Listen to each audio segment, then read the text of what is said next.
podcast 6. We are really rolling this season. It's amazing. Yeah. It feels like we were just at podcast 1. I think, yeah. Yeah.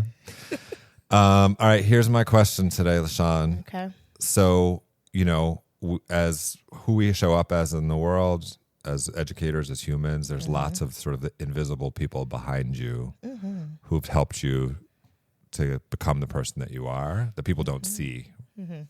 So who's like an invisible person behind you? That's a really great question.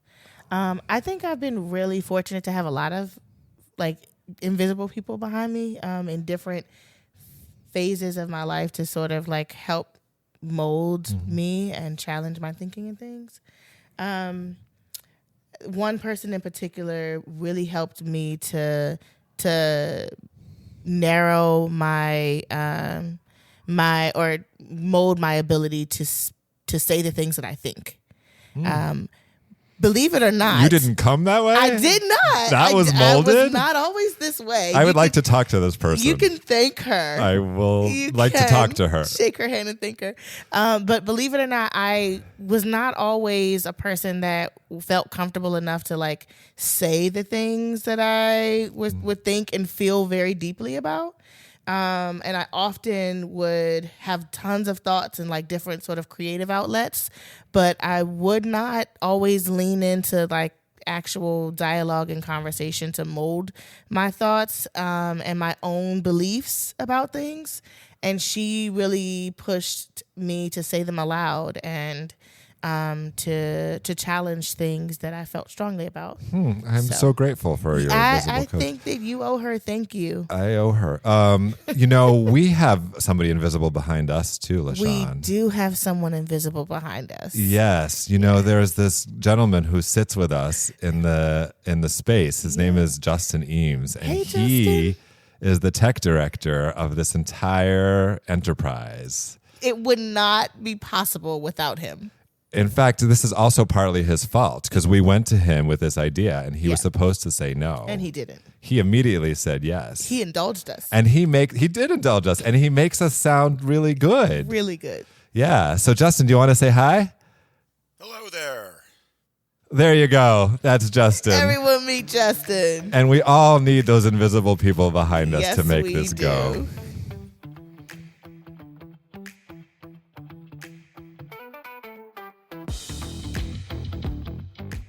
Welcome to the Flipped Podcast. Or Flip Ed. However you hear it, this is a place for joy and dreaming of education. In each episode, you will hear from educators with an idea, a vision, a revolutionary thought that could flip a switch and change schools for our changed world. I'm LaShawn. I'm Mike. Welcome to Flipped. Welcome to Flip Ed.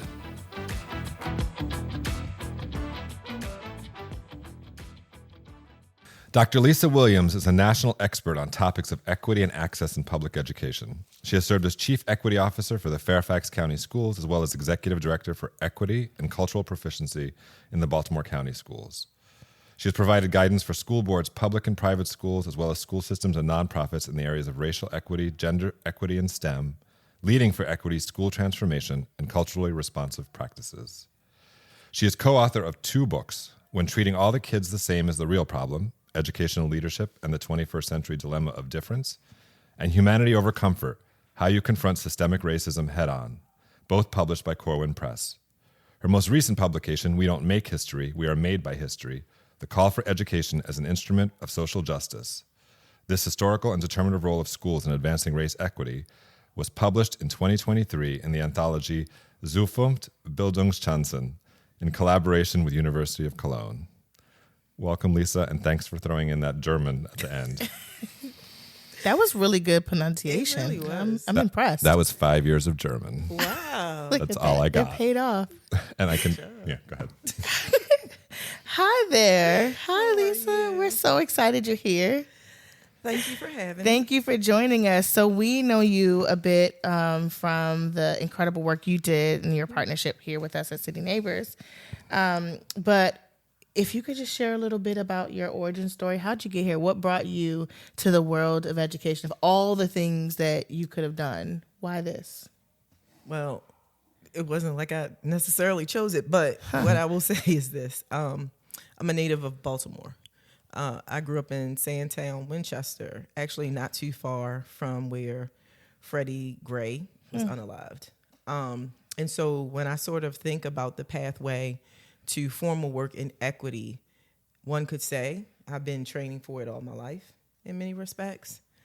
I spent a good amount of time thinking about looking at issues of poverty in public schools and something about resources as an explanation as to what I was seeing was like it explained some things but not others. And so as I continued on that professional journey, the understanding my lived experience in more deep and informed ways, the issues of identities and how identities get positioned within institutions across sectors, right? And the consistency of the patterns has just been really impactful in terms of shaping who I be in the world and what I do in the world. So even when I try to get away from this work, I have a background in the teaching of reading.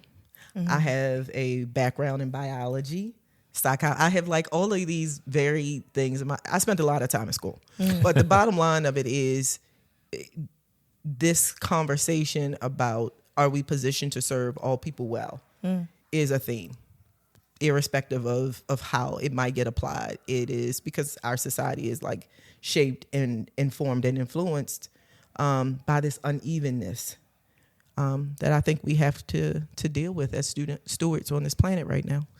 So I don't know if that answered your question, but that's kind of what's sitting with me today. Yeah, absolutely. Did you teach? Teach what? School? Yeah. Yeah. Yes, I taught school. I taught K-12. I taught college and at college and university level. What did you teach in K-12? Biology. Right. Earth science. Did you love it? I loved my babies. I taught middle school. You loved middle school. I loved middle school. Wow. I taught 7th grade. Oh, now it gets more interesting, right? I become this explains why we're connected, because we all like middle school, actually. Yeah. 7th grade was my jam. Wow. You don't hear those words together very often. 7th grade is my jam. Oh. They're interesting people at that juncture of life. So, yeah, I did. And if you could talk a little bit about like your best moment or best day as an educator, what would it be? Ooh, across my career as an educator, the moments that are the most inspiring is that aha moment that comes on for folks. Yes. Whether it's little people or older people, like when you see someone hit an idea that they had never considered, like, okay, I'm earning my money today. And I know we're going to talk about this some, but I think that that's what a good educational experience does. It lights our brains up, right? It makes us curious about the world and not only what is, but what could be. And so my best days as an educator are when we're able to create spaces, because I think about community a lot, right? So when we're able to create spaces where people's lights turn on. Yeah. So then what is your flip? Like, what do you think is that thing that would help us wherever we are in this field to be able to create those experiences across education? Yeah. So I don't, like, my flip is certainly not an original idea. As a Black woman, I'm a student of, all of those educators who are interested in the question of educating people in bodies like mine. Sure. And one of the things that is in the literature, and I think is so especially powerful in this moment, is that a good education should help people to navigate the world. It should help them understand their world. This artificial thing we do in classrooms where we offer students content that is agnostic of context, right? Or where we have them learn factoids with little application that don't necessarily help them to navigate the real world is not a good use of our time, and it's not a good use of their time. And so the larger macro level critique on that is, well, I could argue we do that because it maintains a particular social order. And that's a whole nother podcast. You can invite me back for that one. We will. But in this moment, right? It is March. It is 2025. We are looking at what is happening, the state of our democracy. And I would argue how we get to this place is the ways in which we have or have not educated our citizenry to like understand the rigors of the kinds of questions this society demands of adults, right? To sow the kind of patience that allows us to deal with complexity, that multiple things can be true at one time, that there actually is a truth. Right. Even when we bring multiple perspectives, like all of these things that I find people getting lost in, and certainly not able to navigate productively toward a conclusion that might create a collective ethos, a collective way for people to live what is true for them, right? Like that, for lots of different reasons, again, that we could go on and on about, at least from my perspective, just feels beyond our reach. And I think education has some responsibility and culpability with why we are where we are. Not solely, but a pretty significant part. Where's the tip of the spear of that in your mind? Is that a curricular change? Is that a professional development change? Is that a mindset shift? And if that's the case, where do you start there? Right? Right. Like, where is the place where if you're thinking about preparing students for this world, in the context that they're in 2025, and dealing with complexity and truth and perspective, like what is the place? What's the starting point? Yeah. So I would argue it's a whole systems transformation. That includes, it's a simple starting point, right? Like from that perspective, because the whole thing is just off, right? And a way to enter that conversation, like for me, is starting with why are we doing this, right? Like, what is it that we want for young people after having spent 12 years minimally, right, in school? What would it look like to have them walk out these doors and be prepared to like hold the weight of the world that we would expect an 18, 19-year-old to hold, right? What would that look like? What would they need to know about finances? What would they need to know about housing? What would they need to know about healthcare? Like what kind of things would they need to know to actually go out and be able to manage life, right? And if we ask ourselves these questions, then we know that what we spend time doing does not necessarily prepare them to manage any of these things. And then you drop on top of it, again, this is my critique of where we are as a society, like this ethos of exploitation that just feels heavier right now in this moment. I mean, we could talk about the price of eggs right now in March 2025, right? So you got this scarcity thing that is happening with resources.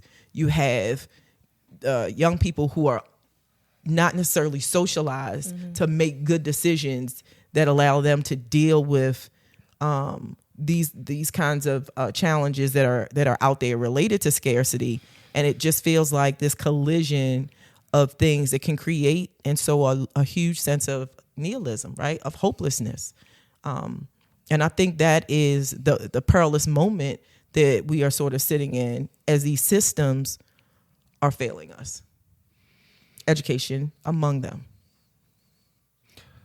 So what does it look like for kids in a classroom space when you're flipped? Like if you were actually able to flip it, turn the light on, make all the lights shine, right? Yes. Like what would it look like or feel like in a classroom? Did that feel too heavy for you? No. Okay, all right. No, I'm with you. Okay. Yeah. All right, because I think I'm going to offer something that might brighten the room a little bit. Because I think the flip would look like children being encouraged to understand their own communities in ways that thought about them as problem solvers. Absolutely. Creators. Absolutely. Right? Yeah. Innovators, right? That's what they would be involved in a daily diet of thinking about how to make their own lives better. And it wouldn't actually encourage any of the kids, any of them, because what we like to do is tell children from poor neighborhoods they need to move out to get better things. But it actually wouldn't be about that. It would be about equipping them Yeah. to make the changes in their own community that matter to them, their families, et cetera, et cetera. And embracing their own community. Yes. Yeah. Yeah. Yeah. And helping in creating a space where the assets that they know about in the community that we don't know, like they would actually be empowered to have that be a part of the conversation. Because the expectation would be that, hey, you can solve a problem. You can create a thing. Yeah. Right? All of the things that we need to know about the world are not known. And guess what? You're a part of that inventor class. And that in and of itself, right? The idea that all young people, particularly those from marginalized communities, might be among the problem solving class, the inventing class. Like that's revolutionary because it has never been in the imagination of our educational system that children who occupy those bodies would exist in that class in society. And we could change all of this on a dime if we knew there was a thing to change. So if we, I have so much to say about that, but I want to just go quickly. So let's say I'm an educator and I'm impatient for systems transformation. Yeah. Right? What do you imagine is my access point? Like, where do I start if in my 7th grade biology class or 6th grade English class or high school government class? So this is going to be really like granular, but there are some structures I think that are in place that get underutilized, that kind of are positioned to do some of these things, like project-based learning, Right. like having students do research when as a elective class in high schools, like believe it or not, CTE programs, right? Like all of these kinds of experiences don't, and the beauty of what I see us doing in these spaces now is we're bringing in the academics in an authentic way, right? So you're talking about the algebra, but not in some way that is about passing a test, but it is about like how you needed to build something, right? That kind of thing. So I think that we have vehicles within the structure that could be used to kind of get us there. The fundamental problem is that we have not really, as a collective of educators, understood larger questions of why we educate to begin with. What is the purpose? And in many respects, I would argue that education is a huge structure that stabilizes a given society. Right? And when we start to critique the organization of society and how people are placed and have those hard conversations that many people don't want to have, or don't think are important, right? Maybe they just think this is some sort of like Democrat, Republican, like that kind of thing. And I actually think it's bigger than our body politic. It is a question of a viable society where people actually get to live in abundance and actually get to live a life of purpose, right? And happiness, right? And productivity. Like we don't have to trade off on these things. But I think in many ways, because we are so bogged down with our inability to sort of manage some of the complexities that we're talking about here, right? And continuously. Because this is not a let's come to professional development, have one conversation, and we're good. This is what it would be required of us to exercise a new way of being in a whole series of ways to get different outcomes. And do we have the will to put in that kind of work? There's competing forces when you're talking about the development of this like inventor creator class. I just love that thinking about if we were to imagine creating the next set of students of all of our communities who are part of that problem solving inventor class. I think out of a desire to better education for marginalized communities and students, people have interpreted standardization as the way to do that. We want to make sure that the best curriculum is in there and everybody follows it because of so and so, right? We've planned sort of to solve for a deficit in a way that has ensured some sort or tried to ensure a baseline, because the kind of education you're talking about, I think would be, if we're talking about context and place and those things, can be really hard to standardize. So it just feels like there's competing forces in our world to answer or try to solve a similar problem. Mm-hmm. I mean, so I think that the conversation around standardization that we get swept up into, particularly in public education, are a series of talking points that make intuitive sense to a generally uninformed group of folks about what might be possible for education in terms of how it might function in the lives of folks. And I don't mean uninformed as a negative. I mean that if you are a person who is not internal to the system, right?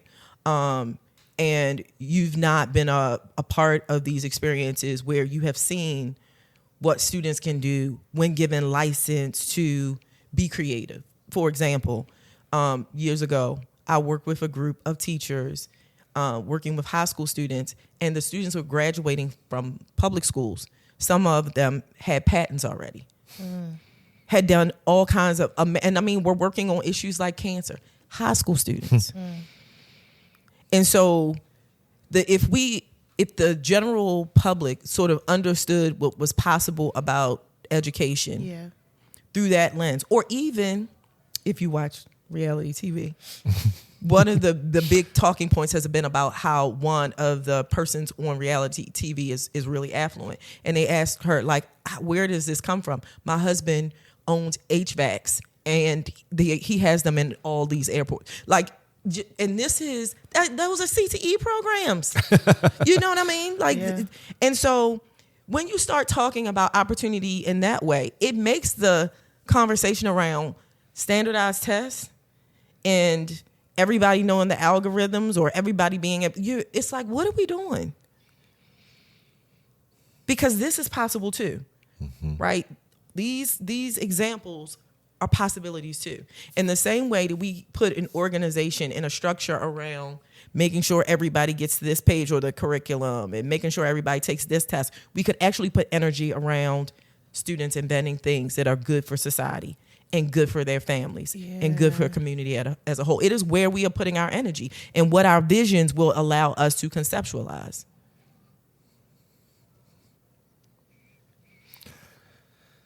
Yeah.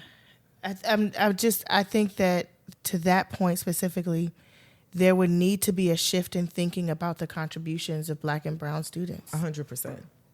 Do you know what I mean? Like, yeah. 100%. And when we look at Black and brown communities, right, we just like look at the land. What do we see? What do we think is possible in those spaces? And I think too often what our experiences have socialized us for and positioned us for is to maintain exactly the reality that we believe that we see when we look out the mirror. So then we engage with our students in that way. And even when they come with their curiosities, we don't make space for them, or they're contrary, they get punished for that, rather than creating a space of indulgence where we might explore different ways of becoming educated. Yeah. I love that, a space for indulgence. I have an 8-year-old. I indulge a lot.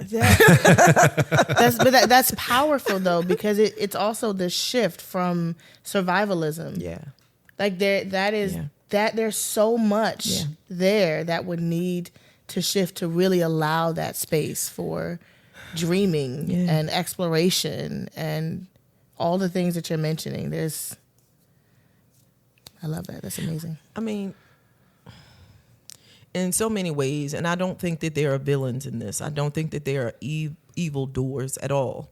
I think that we get conditioned a particular way, and when we have not examined that conditioning, it is hard for us to do much different, right? But in many respects, we are robbing children in poor communities, because the same way that we don't create space for them to see what is possible. People with resources come right into those communities. And that's what gentrification is. Right. That somebody saw, what is that? Hamden, right? As an opportunity space. And now it's a very different Hamden than what it was 20 years ago. And some group of kids got educated to get out of that neighborhood as opposed to recreating it. I have two things before we wrap up. One is I just want to say we were recently together and you said something that I've now quoted about 1 million times, which is that we are in this space in our country where that there is a recreation happening. Yeah. And either we can be creating alongside just as vigorously, or we can be created upon. Yeah. And so this thread of building the next set of creators and problem solvers just keeps resonating. Of this is the time to be creating. I can't have you not go today for just a minute or two if you could. We are in March of 2025. I don't know if you've noticed, but diversity, equity, and inclusion. There seems to be some folks who have an issue with it. Can you say, is this just a moment? Is this a expected moment? Is this something we endure and come out the other side? Is this a fatal blow? Like, what is the state of DEI in the world today? Well, all right, I'll try to be quick about this. So I want to offer a book that I read years ago, Shock Doctrine by Naomi Klein. And she talks about literally how many political administrations use these moments of chaos and unraveling to create, right? So it is certainly for me an informed idea as someone has sort of looked at history and how this has sort of played out. So I just want to offer that as a context. And now to the question of diversity, equity, and inclusion, I will offer that in many respects, I would say the die is cast around our need as a society to embrace these ideas, right? Like, our society is not the society of the 1950s. It is not. And when we think about who comes in our doors and who works in the hospitals and who works in the variety of folk, and quite frankly, when I think about young people in particular, how they want to be seen and understood in the world, right? What they are demanding, like that is a reality. And so what I expect to happen, and this actually is going to be very anticlimactic because having been in this space for 15 years, the terminology and the framing of the work has changed. When I started in the work, we were talking about multicultural education, and then we moved to cultural competency, and then we moved to equity, and then we moved. So an evolution in academic spaces, like that happens, which then has some translation into like practically what happens. But I think the opportunity for us right now is to take a hard look at the field and think about the ways that it did not serve us, because I would offer that to evolve and innovate is the way forward, right? Not that the work is going away, but there are innovations that we need to think about. What is the inclusive work that is left undone that actually creates a vulnerability that we're sitting in as we try to figure out. Not for me, it's not so much about fighting to hold on to, but it's learning the principle of Sankofa, learning from my past so I can figure out how to move forward. So those are my thoughts. Thanks, Lisa. Thanks, Lisa. Thanks for having me.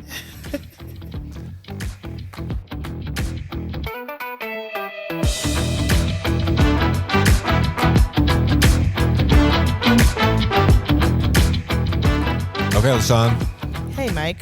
your takeaway? I'm sitting with a lot, right? There were so many wonderful just nuggets. I think my two are, can I say two? I mean, it's against the rules, but Great. I'm going to say two.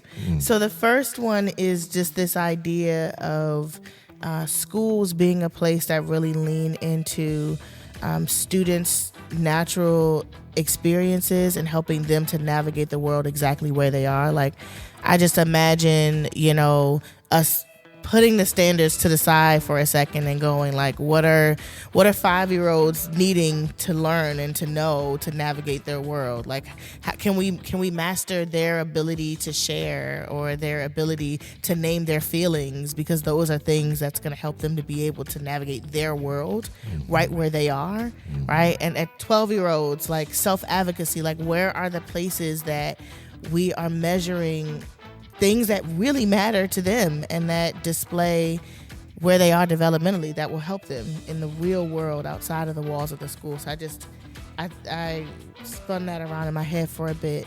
And the other was just this idea of really shifting from a place of having to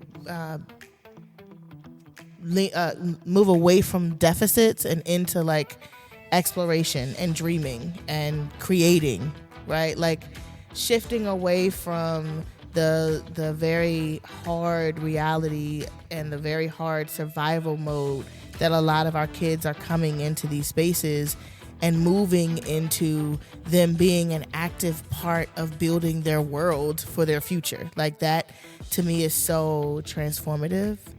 Those are the two places that I'm going to be thinking about for the next week. Yeah, I think that's space for me as well, right? Like I think we repeated it during the time with Lisa, Yeah. but like really having the developing schools and places of the next sort of generation or the current generation of problem solvers, innovators, creators Right. is a completely different lens than what we have. And then there was just one other little phrase which I want to think about more, but like schools as a place of indulgence or indulging students. Like I know indulgence can be a negative thing, but like indulging their curiosities, Yes. indulging their needs, indulging their questions, Yeah. indulging like that. Yeah. Those are sort of interesting, compelling mindset shifts for me as well. For sure.